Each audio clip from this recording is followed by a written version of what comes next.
Dark astrology क्या है, क्योंकि हमने तो सिर्फ एस्ट्रोलॉजी सुना है। फर्स्ट हाउस क्या होता है, सेकंड हाउस क्या होता है, प्लैनेट्स क्या होते हैं, 12 घर क्या होते हैं, यहाँ तक कि एस्ट्रोलॉजी सीखने के बाद जैसे जैसे मैं इवॉल्व हुआ तो मुझे समझ में आया ये एस्ट्रोलॉजी है ही नहीं। अच्छा। फिर हम मुड़े लाल किताब की तरफ। अब लाल किताब क्या है? रेमेडीज का भंडार है, टोटकों का भंडार है, और उसमें अगर आपका जी ना भरे तो आप अपनी खुद भी बनाने लग जाओ। और वही आजकल हो रहा है, लोग अपनी खुद की बना रहे हैं बैठ के। रेमेडीज खुद की बनानी पड़ती है ना, रोज सुबह उठ के क्या करें।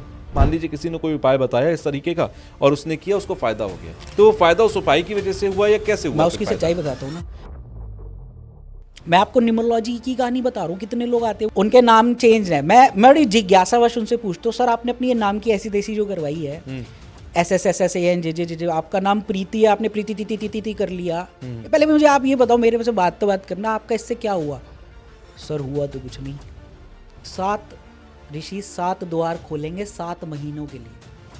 हमारे पास 7 मौके होंगे इस साल, और हम इस चीज़ का तांत्रिक जो हमारी कम्युनिटी है, जो मेरे मेंटोर्स हैं बड़े बड़े, हम कितने सालों से वेट कर रहे थे कि ये दिसंबर से जो शुरू होगा और इस साल जो सप्त द्वार खुलेंगे, उस सप्त द्वार में हम अपने एंट्री करवाएंगे अपनी। मोबाइल न्यूमरोलॉजी, घर खरीदने जाओ उसकी न्यूमरोलॉजी, या गाड़ी खरीदने जाओ उसके नंबर, पहले वीआईपी नंबर बिका करते थे, अब जो हल्के से भी कॉम्बिनेशन ठीक ठाक हैं उनके भी नंबर बहुत महंगे बिकते हैं। तो ये सब एक कमर्शलाइजेशन है। उस रील की क्लिपिंग डाल देना। उस बंदे ने बोला है, बड़ा प्रोमिनेंट न्यूमरोलॉजी ने, जिसके पास 3 8 होंगे वो बर्बाद होगा ही होगा। मोबाइल न्यूमरोलॉजी निकाल दी। मेरा पास जितने भी मोबाइल नंबर है सब में आपको 3 8 मिलेगा, और मैंने जितनी तरक्की की है उतनी की नहीं होगी कभी। मैंने आपसे कहा कि मेरा बिजनेस अच्छा नहीं चल रहा, ये कैसे अच्छा चलेगा? देन आप उसका एक सोल्यूशन बताओगे कि इसके वायरिंग ऐसे जोड़नी है कि आपका बिजनेस अच्छा गॉट इट सर, बस निकल गया ये है कहानी। मैं प्रेडिक्शन, मैं से कोई पूछता ना मेरा ये अगले साल कैसे जाएगा, मैं कहा भाई मुझे नहीं पता ना। आप प्रेडिक्शन नहीं करते, आप सोल्यूशन देने की बात कर रहे हैं। प्रेडिक्शन कुछ होती ही नहीं है सर।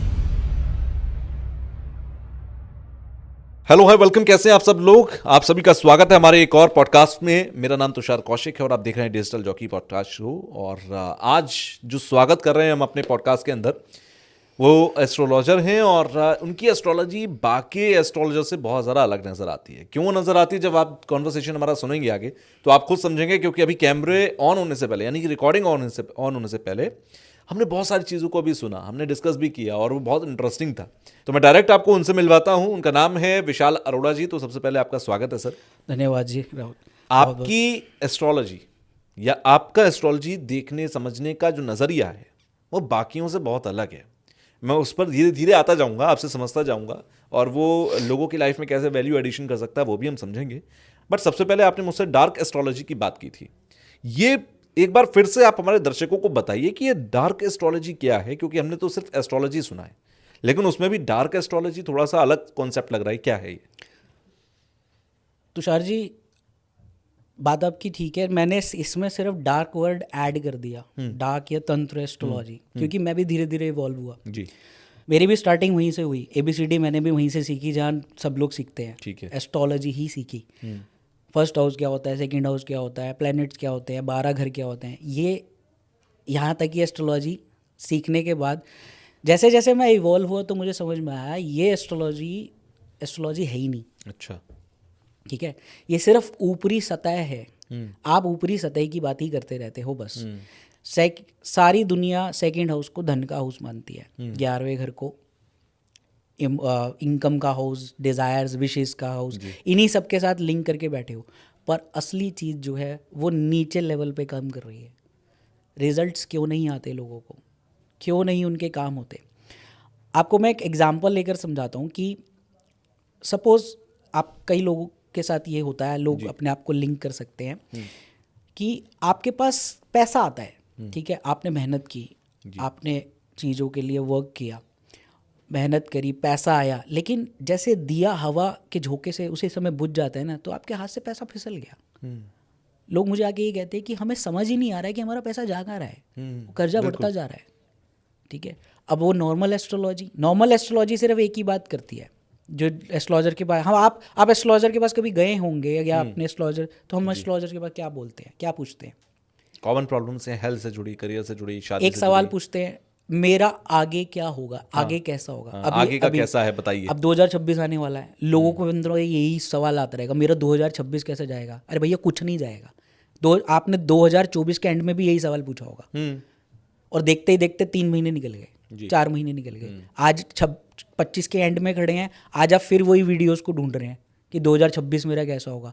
कुछ नहीं होगा अनटिल अनलेस आपका चार्ट में वो चीज़ें या जो हिडन चीज़ें हैं उनको हम ठीक नहीं करेंगे, तो आपका 26, 27, 28 वैसे के वैसे ही होता रहेगा। अच्छा, मतलब आप ये कह रहे हैं कि जितने भी पॉडकास्ट हो रहे हैं, चाहे वो मैंने भी किए, कि 2026 की भविष्यवाणियां ये हैं, या 2026 में ये होगा, मेष राशि के लिए वैसा रहेगा, मीन राशि के लिए वैसा रहेगा, आप कह रहे हैं ये सब कुछ नहीं होगा। आप अपना टाइम वेस्ट कर रहे हो, करते हो एंटरटेनमेंट के लिए, देखो बाकी ये सब उसमें सच साबित क्यों नहीं हो सकता? अच्छा, क्या कमी है, क्या लिमिटेशन? कमी या प्रॉब्लम है, क्योंकि आप जो चीज़ देख रहे हो वो एक सब्टल लेवल पे बातें हैं, मुंडेन एस्ट्रोलॉजी की बातें हैं। मुंडेन एस्ट्रोलॉजी क्या है?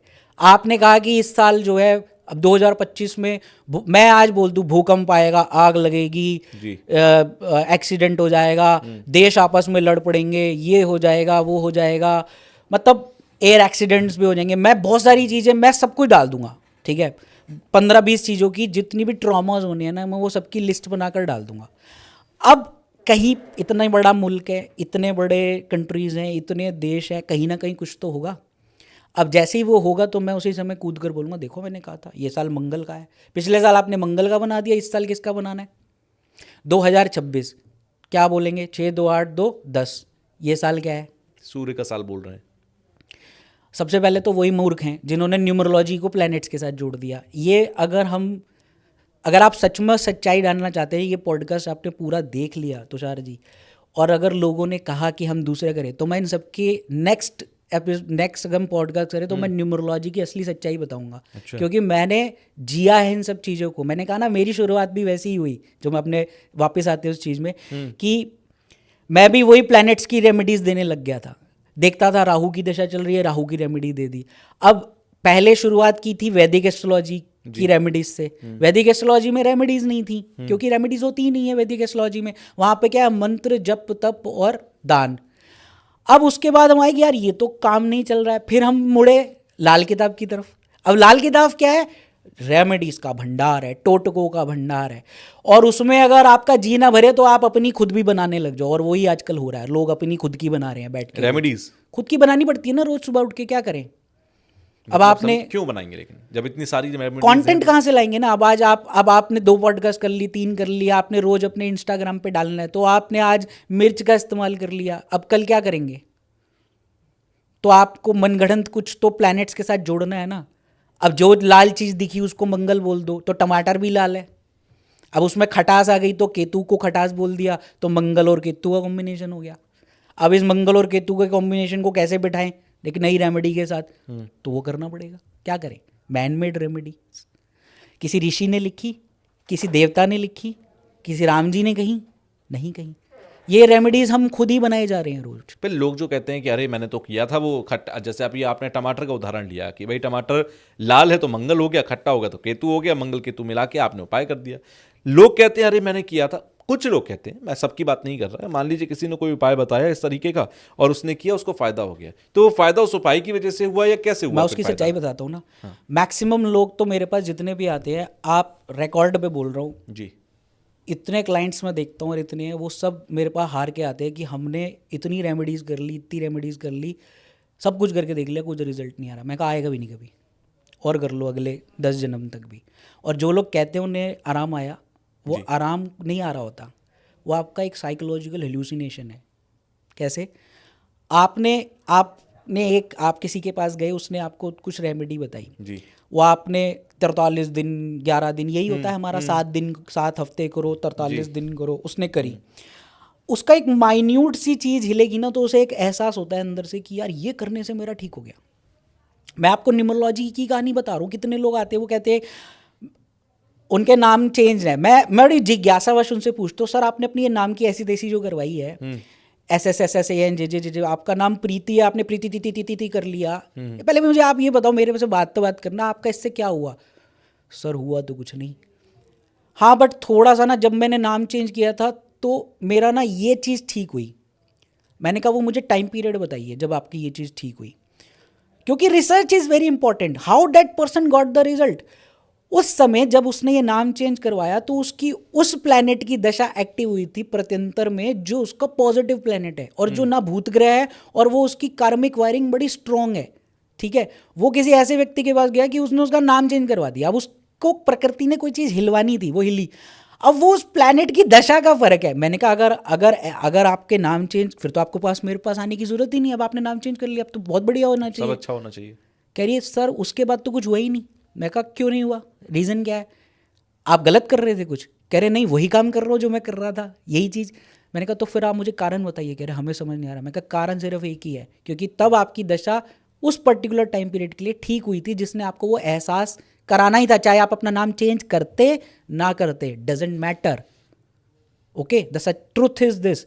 लेकिन अब जब आपकी दशा बदल गई है और वो खराब हो गई है और वो उस पैटर्न के साथ अटैच हो गई है जिसका कार्मिक रेजोनेंस इमेजिंग जो है, न्यूरो ट्रांसमिटिंग इमेजिंग जो है वो डिफरेंट है.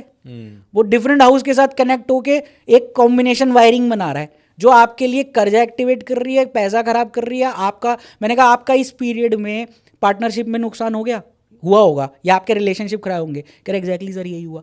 मैंने कहा अब आपका नाम क्यों नहीं नाम बदलने से तो सारी चीज़ें चेंज हो जानी चाहिए. बिल्कुल. क्वेश्चन क्लूलेस होते हैं लोग, क्योंकि ये सारे भ्रम हम ही लोग क्रिएट कर रहे हैं और कुछ नहीं है. बस आप चीज़ों को अब आप हम इस रूम में बैठे हैं, अब ये माइक है जी. अब इस माइक में एक इलेक्ट्रिक करंट डोल रहा है तो ही तो मेरी आवाज़ जा रही है.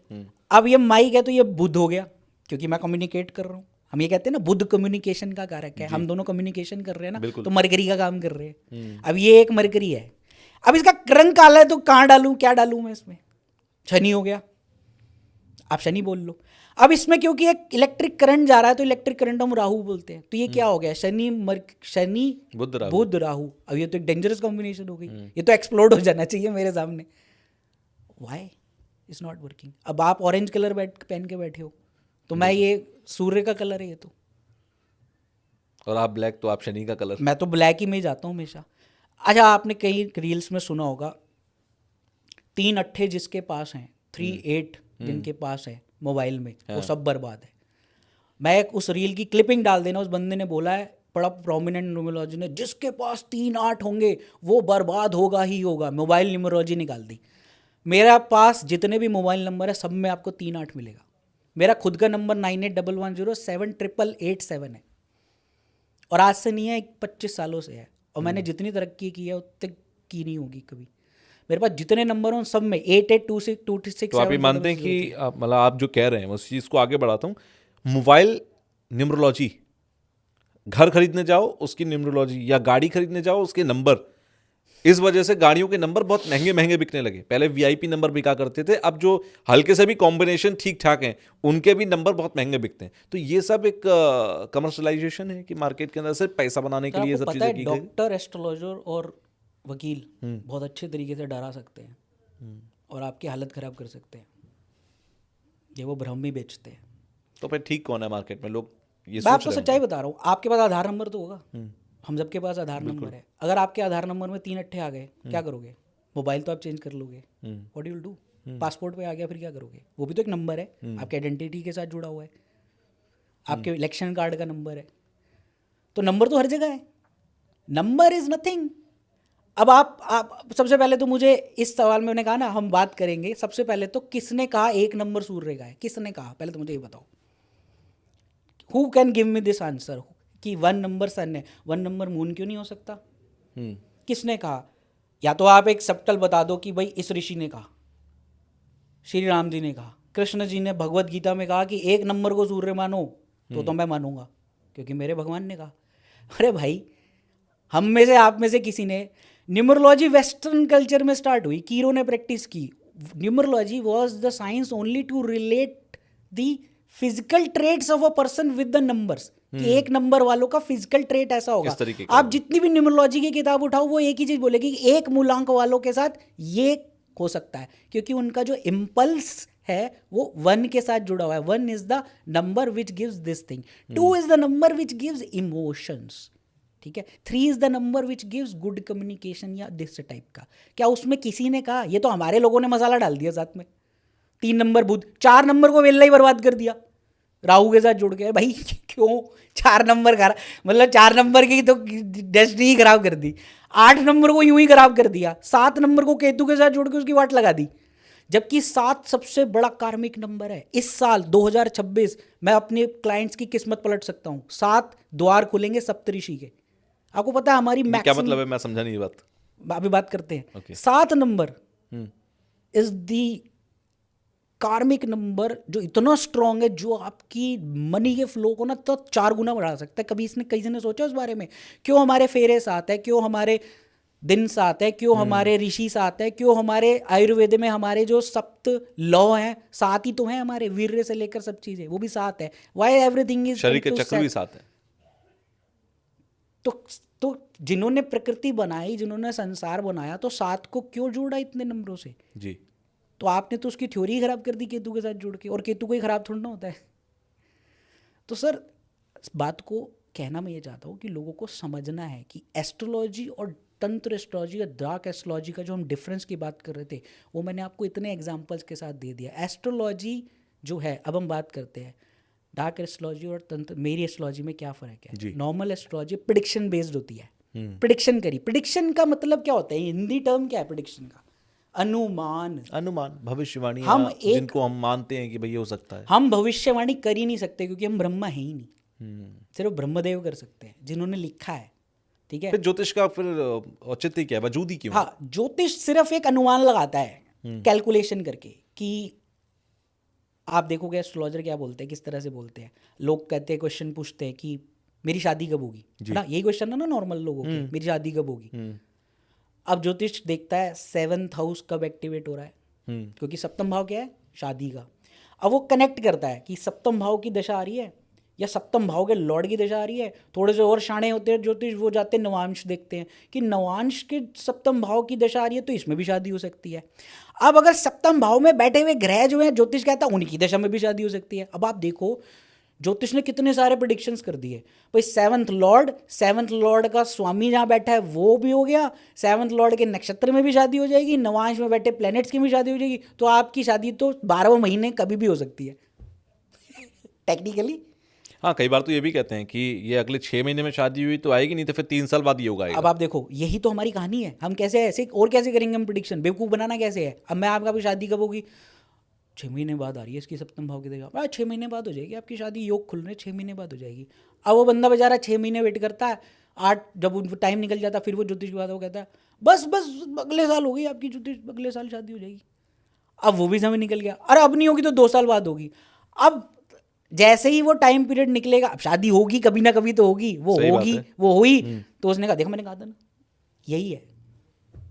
और मेरे से लोग पूछते हैं तो मैं कहता हूँ कट ऑफ, मुझे नहीं पता कब होगी।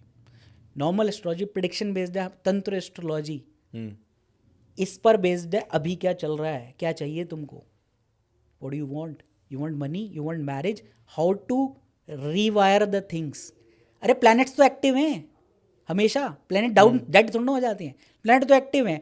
बस वो आपसे कुछ कार्मिक बॉन्डिंग्स या उन चीज़ों की वायरिंग को काटने को बोल रहे हैं तो वो अलाउ कर देते हैं उसी समय। मतलब आप ये कह रहे हैं कि आपकी जो एस्ट्रोलॉजी है, जो आप तंत्र डार्क एस्ट्रोलॉजी जिसे कहते हैं, वो ये करता है, जैसे मैं आपके पास आया, मैंने आपसे कहा कि मेरा बिजनेस अच्छा नहीं चल रहा, ये कैसे अच्छा चलेगा, देन आप उसका एक सोल्यूशन बताओगे कि इसके वायरिंग ऐसे जोड़नी है कि आपका बिजनेस अच्छा गॉट इट सर, बस निकल गया ये है कहानी। मैं प्रिडिक्शन, मैं से कोई पूछता ना मेरा ये अगले साल कैसे जाएगा, मैं कहा भाई मुझे नहीं पता ना। आप प्रेडिक्शन नहीं करते, आप सोल्यूशन देने की बात कर रहे हैं। प्रिडिक्शन कुछ होती ही नहीं है सर, प्रिडिक्शन तो अनुमान है। मैं तो अनुमान लगा रहा हूँ, मैं आपको बता दूंगा आपका 3 साल बाद बिजनेस ठीक होगा या 4 साल बाद ठीक होगा। आपके बच्चे की फीस जानी है जी, और आप क्राइसिस में हो, 4 साल बाद कहूँ मैं जाके पैसा आएगा, is this a solution? Not, आपके पेट में दर्द हो रहा है, डॉक्टर कहेगा 4 महीने बाद आना, बिल्कुल नहीं। यू नीड अ सोल्यूशन ना सर, एवरीवन नीड सोल्यूशन कि I am facing a problem, I am a doctor, I have to diagnose कि ये इसके साथ क्यों हो रहा है, अगर इसके रिलेशनशिप खराब हो रहे हैं तो क्यों हो रहे हैं, where is that systematic persona imaging कहाँ हो रही है इसकी। इसका ये किसी भी लड़की से बात करता है वो भाग क्यों जाती है।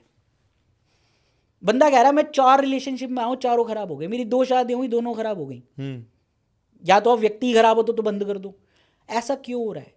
क्योंकि उसका जो पैटर्न है जी जो उसका रेजोनेंस इमेजिंग है, उसका जो भूत ग्रह है, वो उसके साथ पूर्व जन्म से ancestral encoding, family pattern repeating की मैं जो आपको बात कर रहा हूँ, वो चल रहा है उसके साथ। अब उसमें ना मंगल की दशा, ना राहु की दशा, ना शनि की दशा, इट इज डिस्कार्डेड। उसका प्रॉब्लम ये है कि जो उसका सप्तम भाव का स्वामी है जी और जो उसके सप्तम भाव के लॉर्ड का स्वामी है, जो नक्षत्र लॉर्ड, सबसे इंपॉर्टेंट एस्ट्रोलॉजी है नक्षत्र एस्ट्रोलॉजी, जो रियल एस्ट्रोलॉजी है। ऊपर की एस्ट्रोलॉजी तो हम तो जरूर ऊपर की लेयर को ही देखते रहते हैं।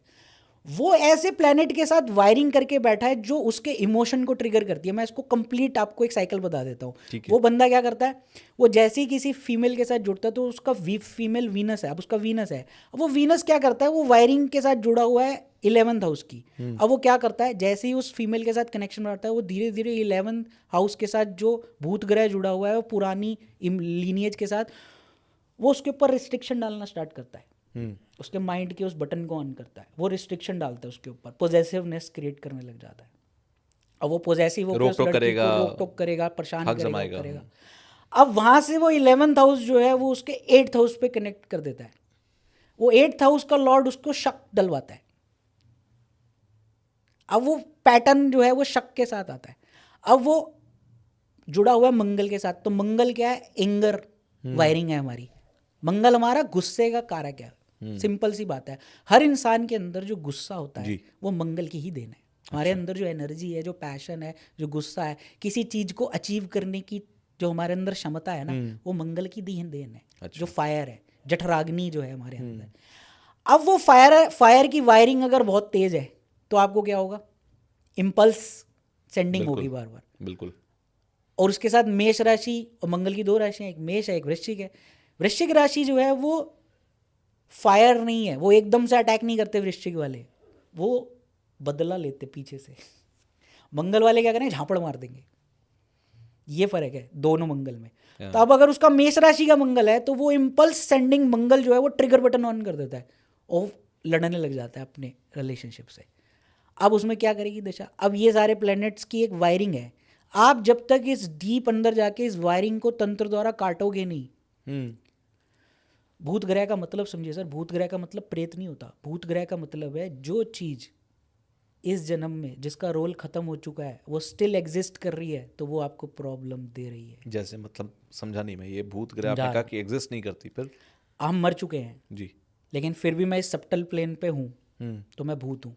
उसी तरह से अगर आपके 6ठे घर में राहु बैठा है जी, और राहु जिंदा है, जबकि वो होना नहीं चाहिए वहाँ पे जीवित, कर्जे के भाव से जुड़ा हुआ, लेकिन वो जीवित है क्योंकि वो एक पास्ट एनकोडिंग से वायरिंग जुड़ी हुई है। वो कह रहा है मुझे इस वायरिंग को काट दो तो मैं तेरा कर्जा खत्म कर दूंगा, तो मैं तेरे पर कर्ज नहीं करने दूंगा। बट वो वायरिंग ऑन है, वो कटी होनी चाहिए। इसका रोल नहीं है उसका इस जीवन में, लेकिन वो स्टिल ऑन है, तो ही आपको वो बार बार क्या करेगा, वो राहु आपको कर्जा कराएगा कैसे, वो बार बार, राहु इज इल्यूजन, इज माया, वो आपको बार बार एक इल्यूजन में डालता है। यार ये बिजनेस कर ले, इसके साथ पार्टनरशिप कर ले, क्योंकि 7th का 12th है 6ठा, तो वो आपको क्या करवाता है, आप नए नए बिजनेस, नई नई चीज़ के होड़ में आपका दिमाग लगा रहेगा। और आप ऐसे लोगों के पैटर्न को समझो, वो बार बार बोलेंगे सर मैंने ये बिजनेस किया, मैं इसमें भी नाकामयाब रहा, मैंने ये भी किया, उसके बाद मैं इसमें भी रहा, ये तो मेरा फैमिली बिजनेस है, मैंने इसको भी बर्बाद कर दिया। क्योंकि आपका कुछ नहीं हो रहा। वहाँ पे बैठा हुआ राहु सिर्फ क्या कर रहा है, क्योंकि उसका नक्षत्र लॉर्ड और उसकी वायरिंग इस तरह से कनेक्टेड है कि वो कटी होनी चाहिए, वो एक्टिव है। और ये इंसान के हाथ में है कि वो राहु की वायरिंग अगर कटी हुई नहीं तो वो काट दे? नहीं, इंसान के हाथ में नहीं, वो बता रहा हूँ मैं। अच्छा। अब क्या है, वो एस्ट्रोलॉजर के पास जाता है, वो एस्ट्रोलॉजर एक ही, आपका राहु छठे में छठे। अरे भाई छठे में है, ठीक है, उसको आप कर क्या रहे हो, आप उसको एक ही चीज़ कह रहे हो, नारियल बहा दे जाके, 6 नारियल, छठे में है तो 6 नारियल बहा दे। लाल किताब भी यही उपाय कराते, 6 नारियल बहा दो, बादाम डाल दो। तो आप लाल किताब के सख्त खिलाफ हो?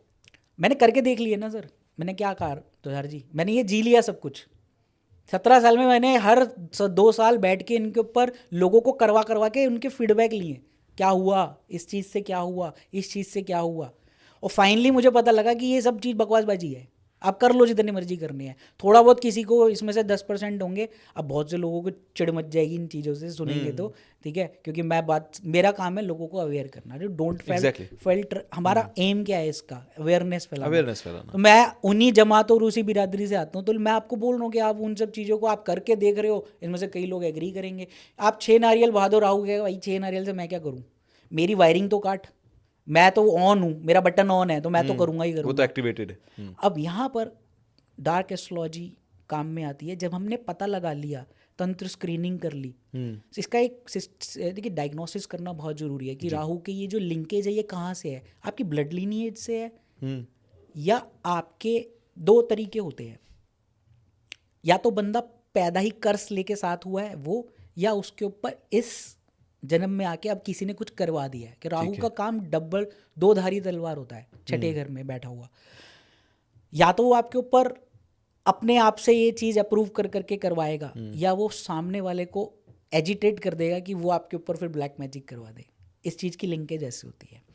तो आप खुद से उस वायरिंग को नहीं काट सकते, इन छोटे मोटे उपायों से भी आप उनसे नहीं कर सकते। उसके लिए स्ट्रॉन्ग तांत्रिक क्रियाएं हैं जिनको करके ही आप उससे रिजल्ट ले सकते हैं। अच्छा, और वो रिजल्ट के वो चीज़ तांत्रिक क्रियाएं कहाँ से आती है? अब मैंने इन्हीं चीज़ों पे वर्क किया कि असली रिजल्ट आ कहाँ से रहा है, where the people will get the relief from this birth and karmic cycles. मनुष्य जन्म बहुत ही बड़ी नेमत है, बिल्कुल। ये ऐसे नहीं कि आपको यूं ही मिल गया, सही बात है। जितने भी हमारे देवी देवता ये वो है, वो एनर्जी फॉर्म में, उनके पास सबटल शरीर नहीं है। हमें ये शरीर मिला, तभी तो भगवान बार बार अवतार लेके आते हैं कि वो सशरीर आते हैं और यहाँ पर आके उस चीज़ को एक्सपीरियंस करते हैं। वरना तो आप जो होमम और यज्ञ करते हैं, उन यज्ञों में जो आप आहूतियाँ और मंत्रोच्चार करते हैं, वो एनर्जी उन देवताओं तक जाती है, तभी वो आपको ब्लेसिंग्स देते हैं। वो सशरीर रूप में नहीं होते हैं, वो एनर्जी और ऊर्जा फॉर्म में है। हमें तो बहुत बड़ी नेमत मिली हुई है इस शरीर की। अब जब आप इस मनुष्य योनि में आए हो, तो आप सबका हमारा एक कार्मिक बंधन है हर किसी के साथ। बिल्कुल। अब उसको हम काटने के लिए कुछ तरीके बताए गए हैं, कुछ चीज़ें बताई गई हैं।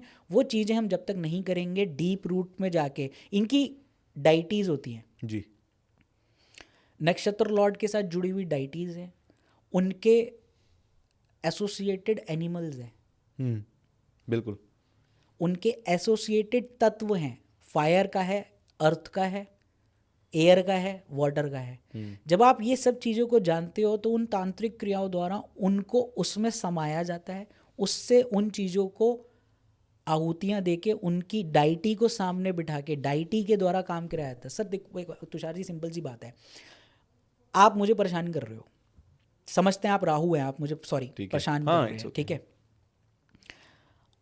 अब आप गैंगस्टर हो, आप परेशान कर रहे हो, मैं आपके पास जाऊंगा, मेरे पास पावर नहीं है, तो आप मेरी बात सुनोगे? बिल्कुल नहीं।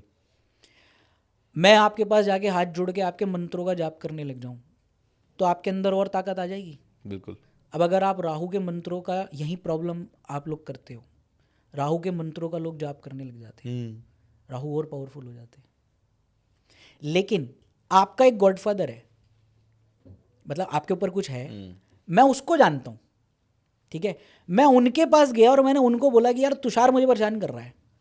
उन्होंने एक फ़ोन मिला दिया, या मैंने उनको प्लीज़ किया, उन्होंने आपको बोला, तो आप अब मेरे को परेशान करोगे? सुनना पड़ेगा। वो मूवी थी ना अनिल कपूर की, जिसमें वो परेश रावल भी था, तो वो परेश रावल के पास जाता है, शेट्टी के पास, मजनू भाई मुझे तंग कर रहे हैं, तो वेलकम। तो मजनू भाई को जब वहां से बोला है, तो मजनू भाई कहते अरे ये तो आपको पहले बताना चाहिए था ना, आपके माई बाप है, हम तो कुछ कहते ही नहीं। तो सिमिलर कहानी प्लैनेट्स के साथ भी है। प्लैनेट्स की आप उनकी तंत्र डाइटीज़ हैं जो कि हमको मालूम ही नहीं है। वो चीज़ों को जब हम इन्वोक करते हैं ना, तो वो चीज़ें जो है आपको उसी समय डाउन करके आपकी सारी वायरिंग को कट कर देते हैं, फिर आपको परेशान करना बंद कर सकते हैं। लेकिन अगर आप यही सब हरकतें करते रहो, 4 नारियल, 4 सुपारी, 4 लौंग, तो कुछ नहीं होना। तो ये क्या वन टाइम सोल्यूशन होता है, या ये फिर आपको लगातार करते रहना पड़ेगा? नहीं, वन टाइम सोल्यूशंस होते हैं। मतलब आपने एक ग्राहक की वायरिंग काटने के लिए, जैसे सपोज अभी आप राहु के एग्जांपल दे रहे थे, राहु की वायरिंग काटने के लिए आपने एक बार डाइटी की पूजा की और सारी चीज़ें करी, राहु का आपने वायरिंग को कट कर दिया, अब वो लाइफ टाइम कट रहेगा?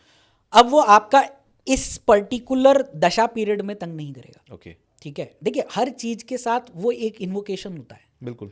ठीक है, अभी के लिए आपके टाइम पीरियड के लिए जो सारी रिक्वायरमेंट्स थी वो हमने उनकी फुलफिल कर दी। ठीक है, आपको एक पर्टिकुलर रिक्वायरमेंट है ना कि भाई मैं तुझे तंग तब नहीं करूंगा जब तू ये मेरी लिस्ट को पूरा कर देगा। बिल्कुल। मैंने उस लिस्ट के सारे टिक मार्क कर दिए, अब वो मुझे तंग नहीं करेंगे। मेरा पीरियड निकल गया, मैं फ्लरिश भी कर गया, ग्रो भी कर गया। अब मेरी दशा बदलेगी, दशा बदलेगी तो कोई और प्लेनेट एक्टिवेट होगा, कोई और कार्मिक चीज़ें। यही तो हो रहा है हमारे साथ। और होता क्या है, कुछ साल बहुत अच्छे बीत जाते हैं, बिल्कुल। कुछ साल इतने बर्बाद होते हैं या कुछ पीरियड इतना खराब होता है कि हमारा जीना दुभर हो जाता है। हमें सांस लेने की भी इजाज़त नहीं दे रहे होते प्लैनेट। एक प्रॉब्लम से निकलते हैं तो दूसरी में आते हैं, हेल्थ से निकलते हैं तो फाइनेंस में आ जाते हैं, फाइनेंस से निकलते हैं तो रिलेशनशिप में। मतलब आपको चारों चारों कोई चैलेंज रहता है, चारों खानों से प्लैनेट चित कर देता है। और मेरे पास ऐसे भी लोग हैं जो रो रहे होते हैं फ़ोन पे, देर आर लिटरली क्राइंग कि ये भी नहीं ठीक बैठ रहा, ये भी मेरे ऊपर केस भी हो गया, मेरे ऊपर नौकरी से भी निकाल दिया, सस्पेंडेड हूँ, ये भी हो गया, वो भी हो गया। ट्रेडर्स की बात मैं कर रहा हूँ। मैं आपको अभी रिसेंट एक एग्जांपल देता हूँ। मेरे पास एक स्टॉक ट्रेडर आया, अब वो कह रहा है कि मैं सर 1 करोड़ का प्रॉफिट करके बैठा हूँ, पर पता नहीं अचानक मेरे को क्या दिमाग में सूझा, जबकि मैं बहुत अच्छी स्ट्रैटेजी है, मैं दुनिया को पढ़ाता हूँ। बड़े बड़े स्टॉक ट्रेडर्स मेरे साथ कंसल्ट करते हैं, कह रहा मैं दुनिया को पढ़ाता हूँ, मैं दुनिया की स्ट्रैटेजी देता हूँ। मैं कह रहा हूँ तो भाई तेरे को तू अपनी स्ट्रैटेजी अपने पे नहीं लगा पा रहा। कह रहा सर मुझे समझ ही नहीं आ रहा कि मैं 1 करोड़ का प्रॉफिट करके बैठा हूँ, लेकिन मैं लिटरली मैंने उसके बाद मेरा दिमाग ऐसा घूमा है, मैं पागल की तरह ट्रेड मारी जा रहा हूँ, मारी जा रहा हूँ, ओवर ट्रेडिंग कर रहा हूँ। और मैंने वो 1 करोड़ के प्रॉफिट को लाके 10 लाख पर ले आया, 90 लाख का लॉस कर दिया मैंने। ये मैं सच्चाई बोल रहा हूँ, मैंने अभी फैक्ट है, मेरे क्लाइंट बोल रहे हैं। अब मैं उसकी बात को समझ रहा हूँ, मैं उसको बेकार की बात बोलूँ कि तेरी तो राहु की दशा चल रही है तो ऐसा हो रहा है। अरे भाई वो कह रहा है मेरा पैटर्न ये है। तो जब वो बोल रहा था तो मैं उसको बोला अच्छा मैं आप क्या करते हो, अब आपका साथ होता क्या है जब आप ये सब करते हो। तो उसने मुझे जो पैटर्न बताया वो पैटर्न उसका, अब वो ट्रेडिंग कर रहा है तो 5th हाउस उसका इन्वॉल्व था जी। अब वो 5th हाउस को मैंने जब वो बोल रहा था तो मैंने वायरिंग देखी तुरंत नीचे से, तो वो कनेक्ट हो रही थी 2nd हाउस के साथ। 2nd हाउस उसका पैसा ला कर दे रहा था, लेकिन वो इम्पल्स जो था उसका आ रहा था डिसीजन मेकिंग का, वो कनेक्टेड था उसके राहु और सैटर्न के साथ। भूत ग्रह सिर्फ 4 ही बनते हैं सबसे ज़्यादा, राहु, केतु, शनि और मंगल। अच्छा। ये 4 ही हैं, बाकी सारे प्लैनेट इनके एक्शन पे रिएक्शन करते हैं। अब उसका वो ऐसा पैटर्न जो है ना बना हुआ है, और आप जानते हैं वो क्या, उसको उसके साथ सिंपल मैंने बोली, मैंने कहा अच्छा आपका ये पैटर्न जो है सिर्फ स्पेशल कुछ तिथियों पे होता है,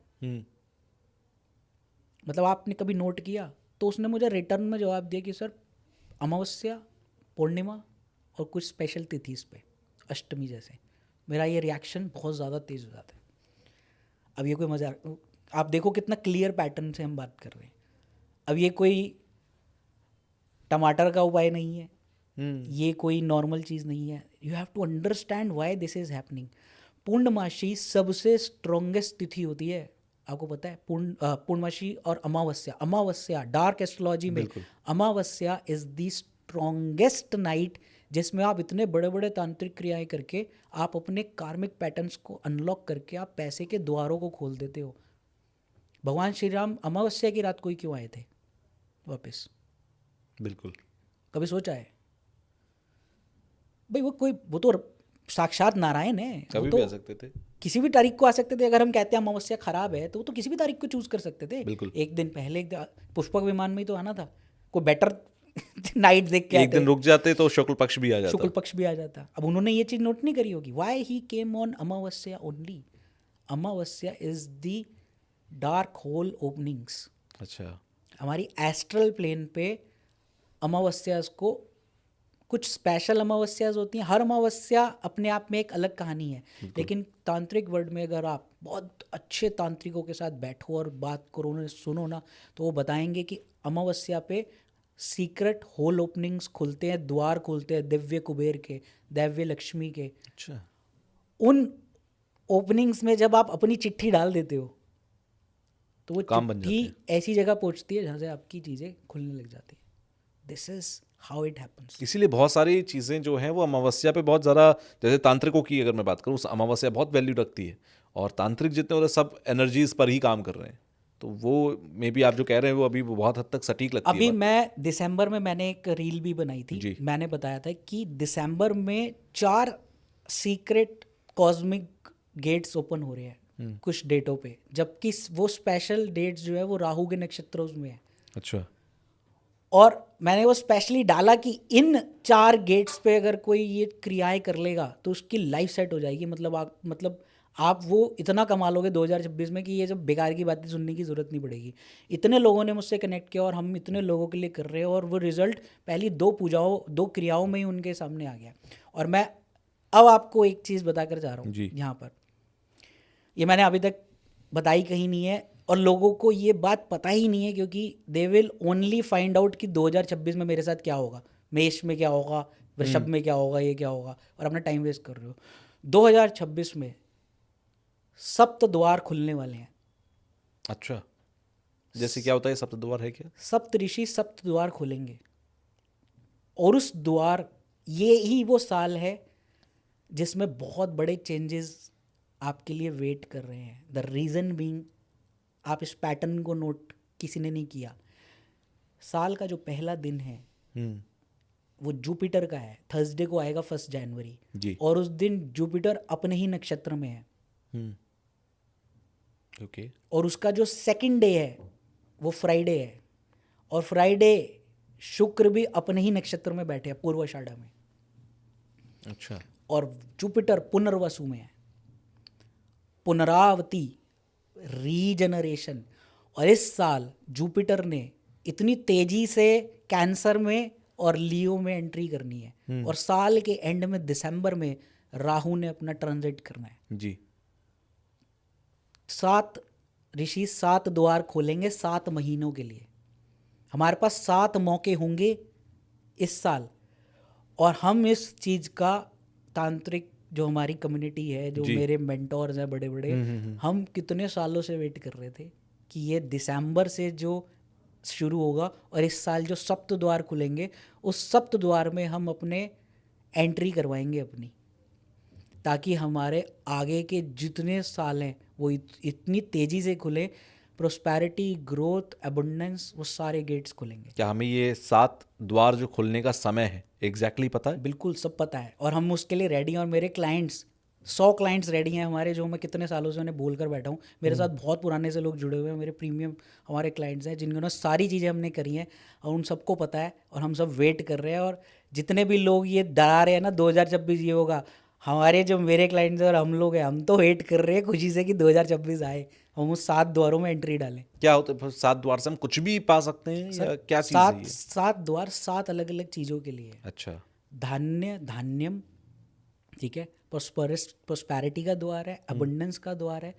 एक द्वार खुलेगा जिसमें वो आपके कार्मिक नॉट्स को काटेगा। अच्छा। ठीक है। एक द्वार खुलेगा जो आपकी रोग और उन सब चीज़ों को ठीक करने के लिए। ओके। तो ये ऐसे सप्तऋषि सप्त द्वार को ओपन करेंगे थोड़े विंडो के लिए, क्योंकि इसमें एक्लिप्स भी आएगा। इस साल के जो एक्लिप्स है वो भी बहुत इंपॉर्टेंट है। हर एक्लिप्स, जितना भी जो चंद्र ग्रहण और सूर्य ग्रहण होता है या पूर्ण होता है, वो एक बहुत बड़ी अपॉर्चुनिटी का द्वार खोलता है। बिल्कुल। और जितने भी आप तांत्रिकों से बात करोगे वो वेट कर रहे होते हैं ग्रहण के समय का। बिल्कुल।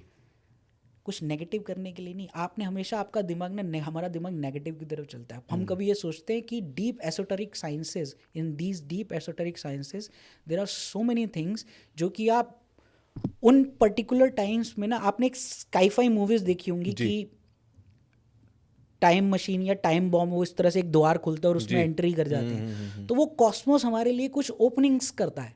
हम उस ओपनिंग्स में जब अपनी चीज़ों को इंसर्ट करवाते हैं through mantras, through rituals, through special things, तो हमारे पास उसमें से कुछ निकल कर चीज़ें आती है जिन्हें हम अपने पास रख के ग्रहण करते हैं। ओके। और उससे हमारी लाइफ चेंजिंग होगी।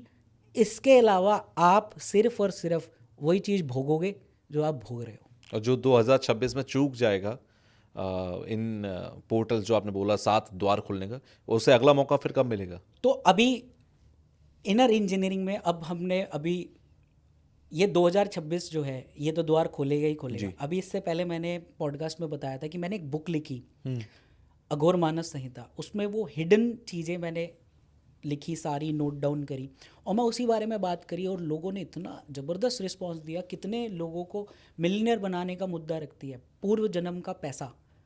कुबेर, दिव्य कुबेर और अघोर लक्ष्मी के द्वार जब हम खोलते हैं तो आपका पूर्व जन्म का पैसा जो वहाँ पे रखा हुआ है वो भी अनलॉक हो सकता है। Can you imagine this? मतलब पूर्व जन्म का पैसा भी इंसान, जैसे मान लीजिए किसी का पिछले जन्म में वो करोड़पति था, इस जन्म में वो गरीब है, तो वो पिछले जन्म के करोड़ों रुपए जो उसने कमा कर रखे थे वो ला सकता है इस जन्म में भी। अच्छा, आप ये कह रहे हो? तुषार जी, मेरी इस थ्योरी पे ना कितने बड़े बड़े लोगों ने, मतलब जो हाई रैंकिंग ऑफिसर्स से लेकर, उन्होंने मुझे फ़ोन करके एग्री किया कि we agree with your theory. मैं आपको ये बोल रहा हूँ, मैंने भी जब ये सुना और जब मैंने इसको एक्सपीरियंस किया तो I was like spell bound. हम हमेशा ये बात करते हैं कि तेरे साथ ये इसलिए हो रहा है क्योंकि तूने पूर्व जन्म में ये किया था। यही बात जनरल पे होती है ना कि तेरे पूर्व जन्म के कर्म खराब है। अरे भाई, तो मेरे पूर्व जन्म के अगर बुरे कर्म मेरे साथ आए हैं तो अच्छे भी तो आने चाहिए। बिल्कुल। अगर मैंने पूर्व जन्म में कुछ अच्छा किया है, मेरी अकाल मृत्यु हो गई, मेरे पास करोड़ों रुपया था, वो कहाँ गया? अब इस जन्म में मैं कमा रहा हूँ, मैंने इतना पैसा जोड़ लिया, ठीक है। अब सडनली मैं मर गया कल, तो मेरे ये पैसे को तो मैं भोग ही नहीं पाया। What will happen with this money? तो मैं यहाँ पर आपको जो थ्योरी बता रहा हूँ वो ये बता रहा हूँ कि ये जितना भी हमारा जो पूर्व जन्म का जमा पूंजी होती है, चाहे वो पैसा हो, चाहे वो प्रारब्ध हो, चाहे कर्मा बेस्ड थ्योरी हो, वो हमारा अनलॉक हो जाता है, एनकोड हो जाता है, लिख दिया जाता है कि इस व्यक्ति ने ये किया था। और वो पैसा, एक दो टाइप के कुबेर हैं, एक नॉर्मल कुबेर है जिनकी हम पूजा करते हैं जी। एक है अघोर कुबेर। जितना हमारा पूर्व जन्म का मनी होता है ना वो उनके लॉकर में जाके, अच्छा, वॉल्ट्स में जाके बंद हो जाता है। वो आप ही का है, लेकिन वो कहते तू क्लेम नहीं करेगा तो मैं दूंगा कहाँ से? तूने तो मांगा ही नहीं। ओके। अब मैं इसकी सपोर्ट में हमेशा ये बोलता हूँ कि आपका पैसा, मान लीजिए आपका पीएफ का पैसा या आपका कितना पैसा है जो सरकारी खजाने में पड़ा हुआ है, गवर्नमेंट कहती है ना कि हमारे पास इतने लाख करोड़ एलआईसी का है जो कि अनक्लेम्ड पड़ा है। अनक्लेम्ड है। अब लोग उसे क्लेम नहीं कर रहे तो देंगे कैसे? वो रख के तो बैठे हैं, तो कहते हैं आप खाना पूर्ति करो, आप अपना पैसा ले जाओ। उसी तरह से वो अनक्लेम्ड मनी आपकी पड़ी है, अब वो आप क्लेम ही नहीं कर रहे हो तो वो देगा क्यों? अब आप इस जन्म में परेशान हो रहे हो, ठीक है, आप देखो तो सही, आपके पास पुराना खंगालो तो वहाँ पे भी तो पड़ा है, वहाँ से निकाल कर लाओ। लेकिन वो आएगा कैसे? वो ऐसे तो आएगा नहीं यूँ बैठे बैठे। उसके लिए स्ट्रॉन्ग साधना है। अच्छा। वो करवाई जाती है। मैं आपको अभी भी मैंने बताया था कि मैं अपने क्लाइंट्स के लिए की बनाता हूँ, कुबेर की चाबी। उस वॉल्ट को खोलने के लिए साइंस ऑफ सिंबलाइजेशन है, वो चाबी चाहिए। अब उस चाबी काम तब करेगी, उसके अंदर एक मणि जड़ी जाती है, ठीक है जी। अब वो मणि कहाँ से निकलती है? आप ही के चार्ट में से, आप ही की कुंडली में वो जो राज छुपा हुआ है जहाँ पे वो अघोर कुबेर विराजमान है, ठीक है जी। अब वो अघोर कुबेर एक मणि में विराजमान है, हम उस मणि को आइडेंटिफाई कर लेते हैं, उस मणि को उस चाबी में जड़ा जाता है और साधना द्वारा अघोर कुबेर को उसमें बिठा दिया जाता है, क्योंकि अच्छा। वही उनकी सीट है, थ्रोन है। जब वो आप जागृत चाबी जब आप अपने गले में डालते हो तब वो आपके लिए मिरेकल का काम करती है। फिर वो आपकी पिछले जन्म की जो दौलत है आपकी, वो आपको मिलना शुरू होती है। वो स्टार्ट करती है रिक्लेम करना, रिकॉल करना। अब वो ऐसे नहीं आएगा, मैं यहाँ पे कोई भी सुपरफिशियल मूवी की तरह बात नहीं कर रहा हूँ। वो आपके पास ऐसे नहीं आएगा कि आप सडनली सुबह उठे और नोटों से भरा हुआ बैग आ गया, या आपके सपने में वो आपके लिए कोई भी कार्मिक चीज़ों को जब हम अनलॉक करते हैं तो प्रकृति हमें उसे देने का साधन बनाती है। साधन किसी भी फॉर्म में हो सकता है। आपने लॉटरी खरीदी, लग गई। आपने स्टॉक ट्रेडिंग कर रहे हो, आप जहाँ लॉसेस कर रहे थे वहाँ सडनली इतने ज़्यादा फायदा, आपने बिजनेस खोला, वो ऐसे यूनिकॉर्न तो बन होगा। गया। और कैसे होगा? वो आपका जो इस जन्म का था वो तो खराब है, हो रहा है, लेकिन अब आपको क्या मिलना चालू हो गया? पूर्व जन्म का। अब इसमें भी कितने लोग जो हैं वो मुझे मैसेज करने लग जाते हैं, चाबी ऑर्डर करनी है। अरे भाई, हरिसन के ताले की चाबी नहीं है, this is a very strong की, सोने की बनाई जाती है सर, मणि जनित। अच्छा। और उसके अंदर कल्प की पावर होती है। इसमें हम कल्प पावर में बात होती है कि 2 पावर की, 4 पावर की, 6, 8, 10 कितनी स्ट्रॉन्ग हमें क्रिया करनी है उसमें। Okay. तब जाके उसके अंदर अघोर कुबेर विराजमान होंगे तो आप गले में डालोगे तो पहनोगे। तो वो चीज़ जो है कहीं पर भी नहीं थी। तंत्र की दुनिया इतनी शानदार और इतनी स्ट्रांग है कि ये नॉर्मल रेमेडीज जो आप कर रहे हो ना, अगर जिस दिन आप डार्क एस्ट्रोलॉजी में शिफ्ट हो गए या तंत्र एस्ट्रोलॉजी को आपने अपना लाइफ के अंदर पूरा जी। समाहित कर लिया, तो वो आपकी लाइफ को ना बदल कर ले जाएगी। अच्छा, एक फिर बात तो है, लोग ये मानते भी हैं और कहते भी हैं कि तंत्र की जो चीज़ें होती हैं, डार्क तंत्र की जो चीज़ें होती हैं, बहुत तेज़ी से काम करती हैं। मतलब उनकी स्पीड अब बहुत ज़्यादा होती है। अगर आप आराम से कर रहे हैं, सात्विक तरीके से कर रहे हैं, तो वो शायद वो 2 गुनी स्पीड से 3 गुनी स्पीड से आपका काम करेगा। बट वहीं तंत्र का अगर कुछ है तो वो 10 गुना 20 गुना तेज स्पीड से आपका काम करके देगा। ये आपने बहुत ही अच्छी बात करी। द रीज़न, अब आपको रीज़न भी पता होना चाहिए कि ये ऐसा क्यों होता है। देखिए, हर युग को भगवान ने किसी प्लैनेट या देवी या देवता के साथ जोड़ा है, ठीक है। बिल्कुल। सतयुग में थोड़ी सी भगवान तो घूमते थे, मतलब आपने सतयुग की बातें सुनोगी, नारद जी यूं प्रकट हो जाते, भगवान को लोग स्वयं शिव जी के कैलाश पे जाके दर्शन कर लेते थे। धीरे धीरे जैसे जैसे युग चेंज होता है ना, तो हर युग का एक प्लैनेट असाइंड होता है और एक बेसिक तत्व असाइन होता है। ये जो कलयुग है ना, ये डार्क एनर्जीज या असुर शक्तियों के लिए ही असाइंड है कलयुग। क्या आपने इससे पहले सुना था कि छोटी बच्चियों का भी रेप हो जाता है किसी युग में? बिल्कुल नहीं। एक बेटा माँ का भी रेप कर देता है, या पिता अपनी बेटी का रेप कर देता है। ये क्यों? क्योंकि आसुरी शक्तियां हैं, बिल्कुल। राहु प्रधान है ये। यहाँ पे आप सात्विक चीज़ों के साथ रेमेडीज जो कर रहे होते हैं ना, आपको युगों युग लग जाएंगे। मैं ये नहीं कहता कि ये सब चीज़ें खराब हैं, ठीक है, मैं पॉइंट ये नहीं कह रहा। मैं ये कह रहा हूँ कि आप जब ये सात्विक रेमेडीज कर रहे हैं ना, तो इनसे ये एक्सपेक्ट मत कीजिए कि ये एकदम से आपका काम कर देंगे, जिंदगी बदल देंगी। आपको हो सकता है सालों लग जाए, होम्योपैथी की तरह काम करेंगे, हाँ, पेन और किलर या की तरह। आपको ऐसा हो कि आपने एक्यूमुलेशन कर लिया इस जन्म में, हो सकता है आपको किसी जन्म में जाके कुछ मिल जाए, ठीक है। मैं लोगों को यही बोलता हूँ कि आप लगे रहो फिर सालों साल। और मैंने तो पिछले कुछ ही सालों में, जब से मैंने इन डार्क एस्ट्रोलॉजी को एक्सप्लोर किया और किया, मैंने तो 180 डिग्री का स्टीप कर्व पे अपने आप को चेंज कर शिफ्ट ले लिया। क्योंकि मुझे पता है यही चीज़ काम करेंगी। मैंने सब बंद कर दिया। मैं अपने क्लाइंट्स को भी यही बोलता हूँ, लिटरली मैं ये बोलता हूँ, मेरे पास रेमेडी नहीं है। मैं ये बकवासबाजी में बिलीव नहीं करता। मैं आपको ये लौंग इलायची वाली चीज़ें नहीं दे सकता, क्योंकि ना ये काम करेंगी और आपका विश्वास टूटेगा एस्ट्रोलॉजर पे, एस्ट्रोलॉजी पे, क्योंकि तभी आपका टूट रहा है। एस्ट्रोलॉजी से ही लोगों का भरोसा उठने लगता है, क्योंकि आप कर ही काम गलत रहे हो ना। मतलब काम, मैं ये नहीं कह रहा, क्योंकि आप जिनके पास जा रहे हो 90% लोग एस्ट्रोलॉजी की डीप साइंस को जानते ही नहीं है। वो सिर्फ 10% ही जानते हैं। उन्हीं 10% की बातें करते रहते हैं। सेकंड हाउस की बात करते रहे। सेकंड हाउस धन का है। किसी ने आपको ये बताया कि सेकंड हाउस मुख है। अगर आपका पैसा रुक नहीं रहा ना, तो आपके दांत या आपका मुख, ओरल और ये हाइजीन खराब होगा। Nobody is diving into that deep astrology. Sir, आपने अभी सप्तऋषि पोर्टल की बात की थी। घर में बैठा, जब आपने कहा कि 7 ऐसे पोर्टल्स खोलेंगे, 7 ऐसे द्वार खोलेंगे, सप्त द्वार, जो किसी भी चीज़ को पॉसिबल कर देंगे आपकी लाइफ के अंदर, क्या ये घर में बैठा कोई इंसान पता कर सकता है कि ये वो समय होगा, ये टाइम फ्रेम वो होगा, इतनी तारीख को इतने बजे इतने मिनट पर ये द्वार खोलने वाला है और मैं घर पे बैठ के इस तरह से चीज़ करूंगा तो ये मेरा हो जाएगा? क्या घर पे बैठ के पॉसिबल होगा? ये साल जो ये सप्त द्वार खुलेगा ना जी, अगर आपने ये 7 द्वारों का मौका मिस कर दिया, तो फिर आप अगले बहुत सालों तक वेट करना पड़ जाएगा। नहीं, तभी मैंने पूछा कि घर में बैठ के लोग घर कर में पाएंगे? बैठ के आप नहीं कर सकते। अच्छा, एक आम व्यक्ति घर में बैठकर उस द्वार की एंट्री नहीं ले सकता। इसकी एक स्पेसिफिक क्रियाएं होंगी जो कि पहले से ही उसके प्रिपरेशन होगी। ओके, फरवरी में खुलेगा पहले, अच्छा, ठीक है, जिसकी प्रिपरेशन अभी से चालू हो चुकी है। फरवरी में वो द्वार खुलेगा। हर द्वार की क्रिया होगी आपके लिए स्पेसिफिक। उससे एक पोटली निकलेगी। उस द्वार के अंदर जब हम वो चीज़ें इंसर्ट करेंगे तो वहाँ से वापसी आएगा। उस पोटली को आप तक पहुँचाया जाएगा। वो जब आप रखेंगे, that is your main thing.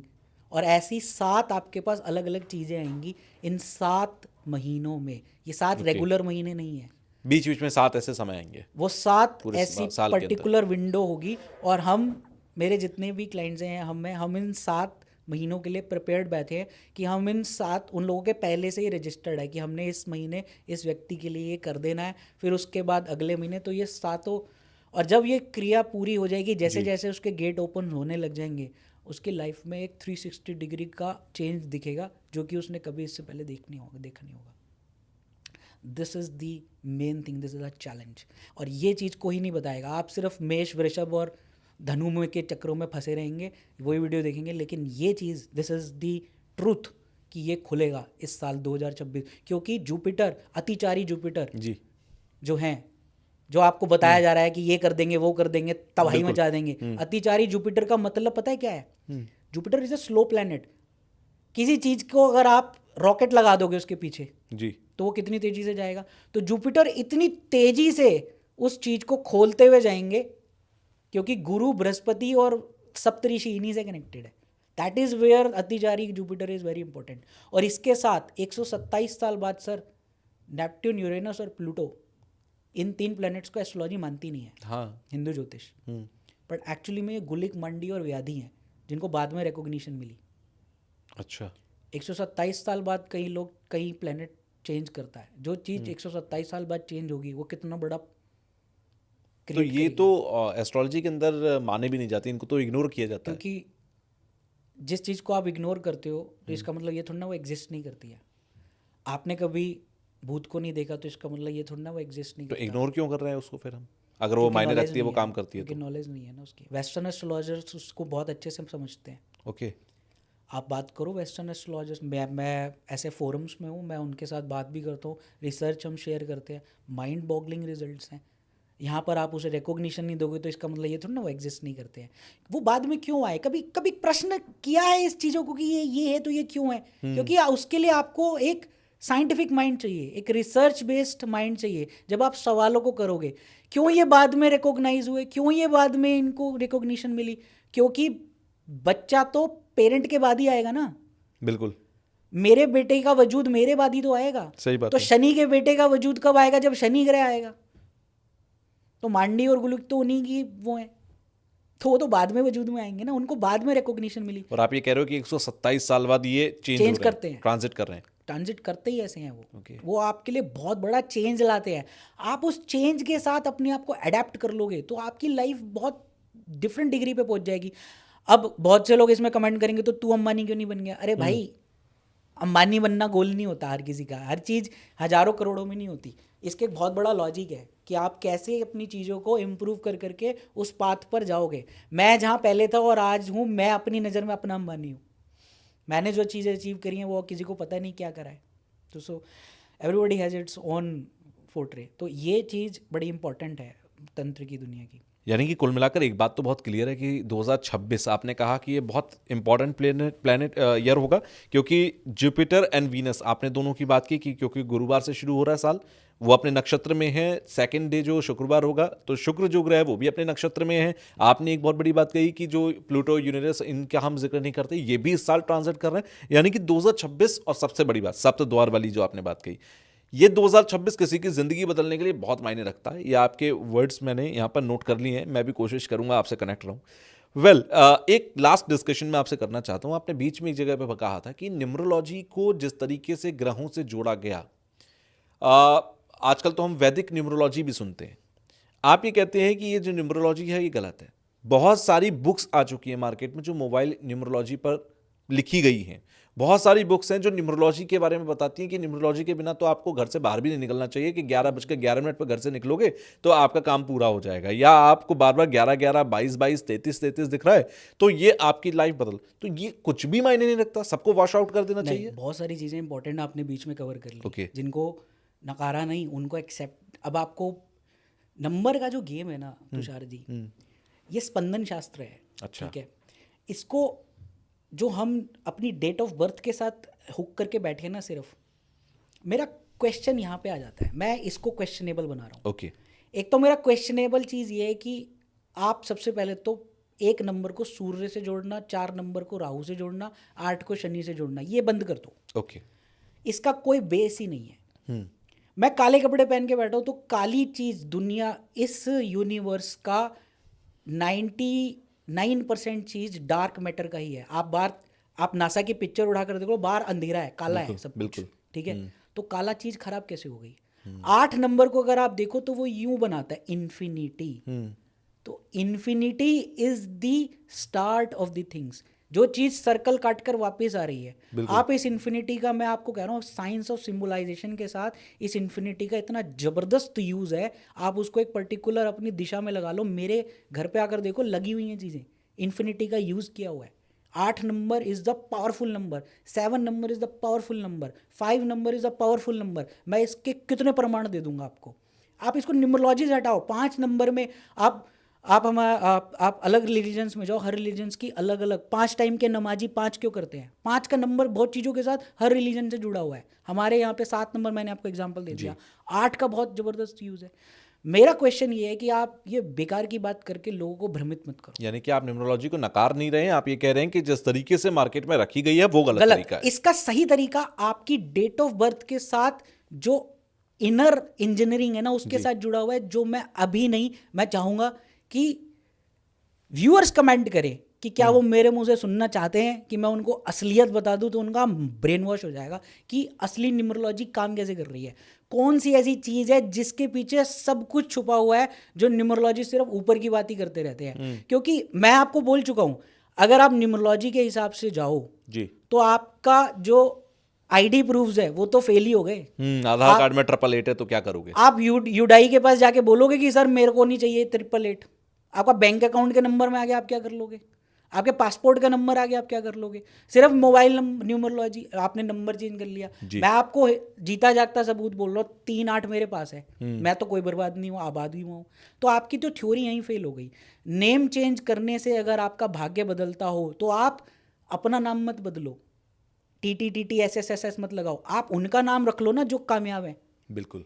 क्यों ना मैं अपना नाम शाहरुख खान रख लूँ, मुझे तो वही फ्रीक्वेंसी तो ही चाहिए। मैं अपना नाम मुकेश अंबानी, अब मुकेश तो कईयों का नाम होगा। एक मुकेश का ऐड तो हम फिल्मों से पहले भी देखते हैं। ठीक है, तो मैं यहाँ पर उस चीज़ को क्वेश्चन करता हूँ कि ये चीज़ फेल्योर है, क्योंकि ये आपको सिर्फ एक मानसिक सुकून थोड़े टाइम के लिए देती है, और वो एक्चुअली में सुकून कहाँ से आ रहा होता है, मैंने उसका भी एग्जांपल दिया कि आपकी उस समय पीछे की जो दशा है ना, जो इनर इंजीनियरिंग है, इनर कॉस्मिक कार्मिक इंजीनियरिंग, एस्ट्रोलॉजी मत बोलो इसे, ये कार्मिक इंजीनियरिंग है बहुत जबरदस्त। वहां पे कुछ ऐसा फेरबदल हुआ उस टाइम के लिए, आपके पास रिलीफ आ गया, क्योंकि प्रकृति चाहती थी कि आप किसी ऐसे ऑकल्ट प्रैक्टिशनर के पास चले जाओ, और आप लकीली किसी न्यूमरोलॉजिस्ट के पास चले गए। उसने कहा अपना, क्योंकि उसको वही करना आता है, उसने आपका नाम में 2-3 T और लगा दिए या S और लगा दिए, आपको लगा कि हो गया काम। बट जैसे ही वो इनर इंजीनियरिंग का नेक्स्ट बोल्ट खुला या बटन ऑन हुआ, अगेन 4 महीने बाद आप वहीं आ गए जहां पर थे। फिर आप फिर ढूंढ रहे हो कि आप कौन सा लेटर अब क्या करें। तो कुछ चीज़ों को इन डेप्थ और इनसाइट समझने के लिए मुझे लगता है कि हमें व्यूअर्स से भी परमिशन ले लेनी चाहिए, जिस तरह आपने कहा। तो आप ही लोग बताइएगा कि क्या हमें इस पर बात करनी चाहिए अगले एपिसोड के अंदर, और डिटेल में समझना चाहिए। अगर आप लोग समझना चाहेंगे तो सर आपको आना पड़ेगा, इस सीट पर फिर बैठना पड़ेगा, इस माइक पर फिर बोलना पड़ेगा। जरूर आऊँगा, क्योंकि ऑडियंस का प्यार ही होता है, ऑडियंस की वो चीज़ ही होती है। देखिए मेरा काम वही है, हम अवेयरनेस ही दे रहे हैं। बिल्कुल। अगर आप इस चीज़ को समझना चाहते हैं, जिस दिन आप चीज़ों को समझने लग गए ना, आपकी ज़िंदगी वैसे ही बदल जाएगी, क्योंकि आप इस भ्रम से बाहर आ जाएंगे कि एस्ट्रोलॉजी आपका future, astrology is not a tool to tell your future, it is a very advance engineering to change your life. Inner engineering को चेंज कर देगी तो चीज़ें वैसे ही बदल जाएंगी, कर्जा, परेशानी, बिजनेस, ये वो सब ठीक हो जाता है। बस यूँ बात करनी है हमें, प्रिडिक्शन बेस्ड नहीं कि क्या होगा 5 साल बाद। आप हमेशा ये सवाल कीजिए एस्ट्रोलॉजर के पास कि मेरी अभी ये समस्या है, ये कैसे ठीक होगी, मुझे अभी ठीक करनी है। I don't want after 5 years, I want now. मुझे फ्यूचर प्लानिंग नहीं करनी, मुझे अपना प्रेजेंट सुधारना है। प्रेजेंट ठीक होगा तो फ्यूचर अपने आप ठीक होगा, पॉइंट है। सो वेल, हम तो अवेयरनेस फैला सकते हैं, बाकी जनता जनार्दन होती है, जो दर्शक है वो भगवान है। आप लोग फैसला कीजिए, आप लोग बताइए कि आपने जितनी भी बातें सुनी उसमें आपको कितने % जेन्युइन लगी, 100% जेन्युइन लगी या क्या लगा। कमेंट बॉक्स में जरूर बताइएगा।